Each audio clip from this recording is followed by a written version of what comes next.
climbing Mount Everest. Hard. Running a marathon. Hard. Scoring that sweet, perfect 4.0 GPA. Hard. But you want to know what else is hard? Losing. Ever since I took my very first breath in this world, I was competitive. Who had to win every single gingerbread building competition, even if they were just based on pure luck? I did. Who had to win every single hide-and-seek challenge, even if it meant hiding in a meat freezer and risking hypothermia? I did. Who had to win every single badminton game, even if it meant taking 100 water breaks in between to preserve my energy? I did. I just could not accept defeat. That feeling of losing all your dignity, feeling like a failure, being disappointment. I was allergic to losing. Losing meant I was losing something, opportunities, dignity, my own self-worth.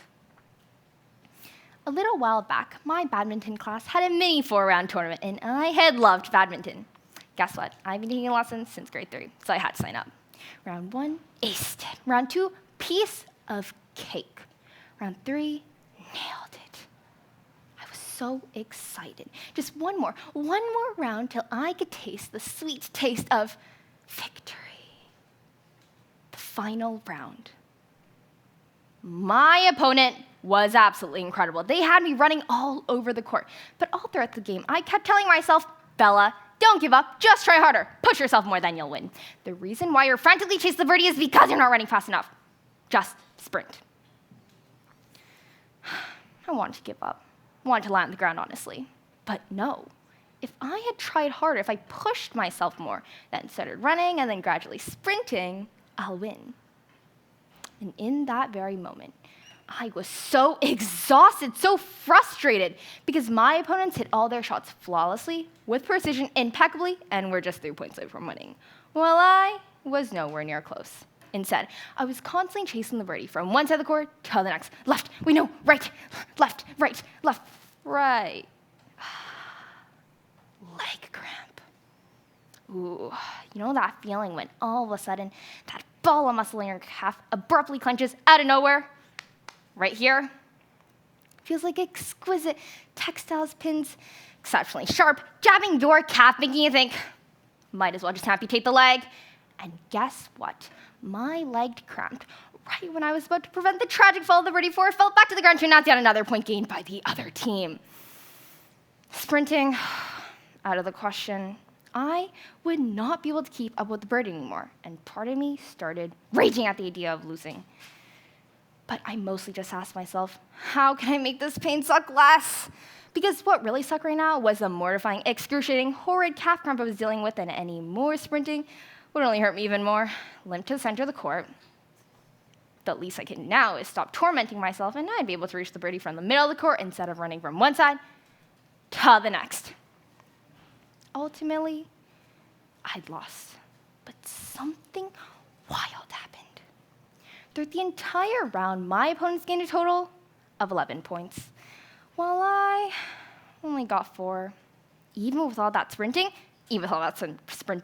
But once I took a step into the center of the court to appease my pain, not only was I less tired, but I managed to gain an extra 3 points in half as long.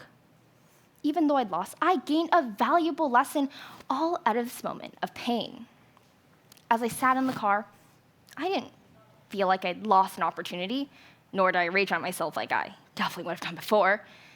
Defeat just didn't feel as defeating because I gained a piece of knowledge from a painful loss that before I would have held on tight to the point where I was suffocating. By focusing on the pain points and learning to mitigate it, I was able to learn a lesson, a strategy, a change in perspective by asking myself, how can I make this pain suck less? I gave myself a way to gain from defeat. And you can too. A week later, first thing right after warm-up, I stepped in the center of the court because I'd reflected on the pain points and I knew how to avoid it. And not only did I not get the exact pain all over again, but I had won. A few steps into the center of the court had changed so much. Identify what hurts so you can start solving it too. Might be thinking back to a question that threw you off in a job interview and perfecting your response. Or it might be thinking back to a moment that made you panic in a test and reviewing that material more. Whatever it is, use the pain points to learn lessons from losing. For example, I was talking to a friend about an upcoming English presentation, and at the very moment she said, "Bella, I think you did that part wrong." Immediately, I looked at her, stared her in the eyes, and said, "No." And there I was thinking to myself, the more she spoke, the more I started to doubt myself. But I kept pushing, because I know I was correct. And so she proposed, at this rate, might as well just check Google. There is no need for that. I need her to see I was right, so I kept pushing. The more I pushed, the more she avoided eye contact, her stare fixed at her computer screen, her shoulders tensed. She was uncomfortable, and I could feel my stomach twist with guilt. Fine, we'll check Google if it makes you happy. And on Google, didn't just tell me the answer, also told me I was wrong. Ooh, awkward. And yet, there was still that tiny, tiny part of me saying, I will not lose. Keep arguing. But losing doesn't mean losing. Focus on the pain points. What was hurting now? I pushed my friend way too hard just to get the words I wanted to hear, and she was uncomfortable. And there I was with my final two decisions, admitting I was wrong or saying Google's wrong. What is the pain? What sucks right now? You're right. I'm really sorry. I got carried away there. The pain of losing a friend or the pain of losing an argument. Clearly, one outweighed the other. If I hadn't learned to focus on the pain points, that losing does not mean losing, I may have gone the other way. Defeat is tricky. Losing is challenging. But the reason why defeat hurts so much is because it feels as if we've lost something. But it doesn't have to be that way. You can still walk away having gained something. So, how can you use the pain points? First, after you've lost, identify the pain. Ask yourself what sucks right now. The pain can be physical, mental, or emotional. And lastly, solve. Ask yourself, how can I prevent future pain? How can I make this pain suck less? For me, the mortifying, excruciating, horrid calf cramp. So it urged me to stay in the center of the court. And by staying in the center of the court, I'd solved it. So here's the takeaway. Messed up a performance. Learn from it. Botched up an interview. Learn from it. Lost a sports game. Learn from it. Because when you learn from it, losing doesn't mean losing. Yeah, sure. Climbing Mount Everest, hard. Running a marathon or scoring that sweet, perfect GPA is hard.